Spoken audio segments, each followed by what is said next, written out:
എനിക്ക് കുറച്ച് മുരശുമീൻ കിട്ടിയായിരുന്നേ. നല്ല ഫ്രഷുമാണ്, നല്ല മുഴുത്തതുമായിരുന്നേ. പിന്നെ ഇങ്ങനത്തെ മീനകത്തൊന്നും അധികം കെമിക്കൽസ് ഇല്ലാത്തതുകൊണ്ട് നല്ലതാണ് നമുക്കെല്ലാവർക്കും കഴിക്കാൻ. അപ്പോൾ ഇത് ശരിക്കും ഇത് വറക്കാൻ ഭയങ്കര ടേസ്റ്റാണ്. ഇത് വറക്കുന്ന മണം മതി, പിള്ളേർ ഉറപ്പായിട്ടും ചോറുണ്ടിരിക്കും. വലിയവരായാലും ചിലപ്പോൾ അറിയാതെ എടുത്തെടുത്ത് ഇഷ്ടംപോലെ നമുക്ക് കറുമുറ ഇങ്ങനെ കഴിക്കാവുന്നതാണ്.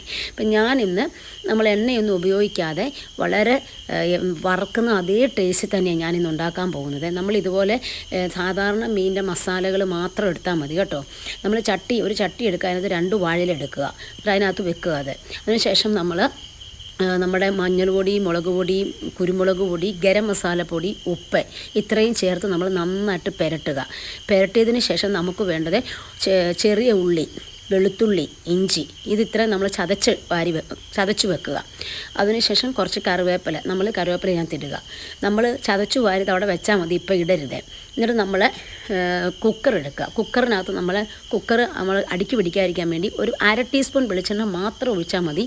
എന്നിട്ട് നമ്മളിപ്പം ആദ്യം ഇതിനകത്ത് വെച്ച ഇലയില്ലേ, അതിനകത്തുനിന്ന് ആദ്യത്തെ ഇല എടുത്ത് നമ്മൾ അതിനകത്തോട്ട് വെക്കുക. അല്ലെങ്കിൽ നിങ്ങൾക്ക് വേറെ ഇല വെക്കാവുന്നതുമാണ്. എന്നിട്ട് നമ്മൾ ചതച്ചുകൊണ്ട് വന്ന ഉള്ളി, വെളുത്തുള്ളി, ഇഞ്ചി അത് നമ്മൾ അതിനകത്ത് വെക്കുക. അതിനകത്ത് നല്ല അടുക്കി വെക്കുക. അതിൻ്റെ മേലിൽ വേണം നമുക്ക് മീൻ പെറുക്കി വെക്കാൻ. അങ്ങനെ നമ്മുടെ മസാല ഇട്ട മീനെല്ലാം നമ്മൾ പെറുക്കി വെച്ചിട്ടുണ്ട്. എന്നിട്ട് നമ്മൾ അതിനകത്ത് വേറൊരു ഇലയുണ്ട്, ആ ഇലയിട്ട് നമ്മൾ അടയ്ക്കണം. അല്ലെങ്കിൽ വേറെ പുറത്തുനിന്ന് നമുക്ക് വേറെ ഇല എടുക്കാവുന്നതാണ്. എന്നിട്ട് നമ്മളല്ല അതിനകത്ത് ശകലം വെള്ളം ചാറ് പോലെ ഉണ്ട്, അതിൻ്റെ ആ മസാലയുടെ അതുകൂടെ നമ്മൾ ഒഴിച്ചു കൊടുക്കുക. എന്നിട്ട് നമ്മൾ കുക്കർ അടച്ച് നമ്മളൊരു 2 or 3 വിസിൽ മാത്രം വിട്ടാൽ മതി. അത് നല്ല ഉറപ്പായിട്ട് വെന്തിരിക്കുകയും ചെയ്യും. അതുപോലെ തന്നെ നമ്മൾ ഫ്രൈ ചെയ്യുന്നതിനേക്കാളും ടേസ്റ്റാണ്. നമുക്ക് എണ്ണ അധികം ഉപയോഗിക്കേണ്ട, മുതിർന്ന എല്ലാവർക്കും നമുക്ക് ധൈര്യത്തോടെ ഇത് കഴിക്കാവുന്നതാണ്. വളരെ ടേസ്റ്റാണ് കേട്ടോ. ഇതാണ് ഉണ്ടാക്കി കഴിഞ്ഞപ്പം കണ്ടോ, നല്ല എല്ലാത്തിലും എല്ലാം പിടിച്ചിരിക്കുന്നു.